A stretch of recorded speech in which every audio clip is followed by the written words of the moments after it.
तर ज्यावेळीपासून गॅस मिळण्याचं कमी झालेलं आहे, म्हणजे लवकर बुक केले की लवकर मिळत नाही आहे, इकडे गावाकडे 1 महिना गॅस मिळत नाही आहे, त्यासाठी वहिनीने आईने छान अशी चूल मांडलेली बाहेर. कारण चपाती भाकरीसाठी तेवढं मग चुलीवरती बनवतात, बाकीचं जे काही असेल ते गॅसवरती बनवतात. मग चाललेलं आमचं दोघी तिघींचं चपाती करण्याचं काम.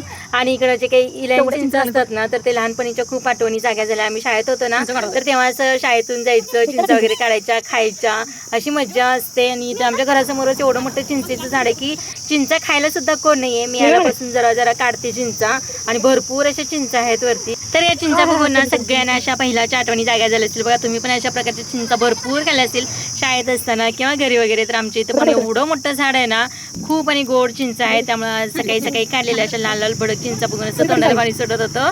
तर स्वरा पण इथं काढण्याचा प्रयत्न करते, पण काठी इतकी जड होती की तिला झेपतच नव्हती काठी ती. आणि अशा या चिंचा काढलेल्या आहेत.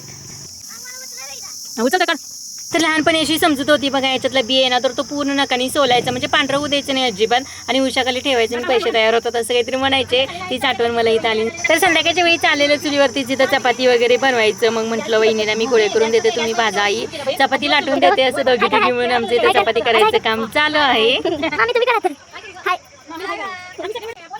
या आहेत आमच्या शेळ्या, ही आहे एवढी मोठी टॉकी. तर असं काही होतं, संध्याकाळचं वातावरण मस्त वाटत होतं, हवा पण छान सुटलेली आणि आतमध्ये गरम पण होतं खूप. स्वयंपाक वगैरे करताना बाहेर बसून असं स्वयंपाक करायचं म्हणलं की खूप भारी वाटत होतं. आणि सकाळच्या भाकरी पण शिल्लक होत्या. आई म्हणजे तुकडे वगैरे करूया, म्हणलं ठीक आहे. मग ज्या काही भाकरी वगैरे होत्या ना, तर ते बारीक करून घेतलेल्या. म्हणलं लागलं ते ना चुलीवरती मस्त तुकड्याचा बेत करूया आज. आणि सगळ्यांना आवडतात सुद्धा, आणि याची चव सुद्धा कुठल्याही म्हणजे कितीही चांगला पदार्थ करा पण तुकड्याची चव अशी खूप छान लागते बघा. आणि त्या वहिनीने पाडाचा आंबा आणलेला ना, तर तो पण त्या कापून घेत होत्या. माझ्या इकडच्या साईडला तुकडे करायचं काम चालू होतं. तर इथे 7 सव्वा 7 वाजत आले असतील. लाईट जरा असं म्हणजे या साईडला येत नाही ना, त्यामुळे आम्ही टॉर्च लावून शूट घेत होतो इथं. आणि वहिनीने आंबा वगैरे पण खाल्ला, खूप छान. त्यांच्या चेहऱ्यावरची रिॲक्शन बघू शकता तुम्ही, म्हणजे इतका गोड आंबा होता ना, एकदम मस्त होता. आणि मग तुकडे पण झाले होते गरम गरम. म्हणलं थोडंसं टेस्ट बघून घेऊया, आणि टेस्ट करता करता सगळ्यांनाच इथं तुकडे खायला दिले आणि एकदम मस्त झाले होते. मी वहिनीने वगैरे सगळ्यांनी इथं तुकडे गरम गरम आहेत ना, तर ते खाऊन घेतले. आईला पण म्हणलं थोडंसं खाऊन बघ टेस्टला. आणि जेवायचं तर लांबच आणि तुकडेच असे आम्ही सगळ्यांनी मिळून खाल्लेले आहेत. एकदम छान झाले, टेस्टला एकदम भारी झाले होते.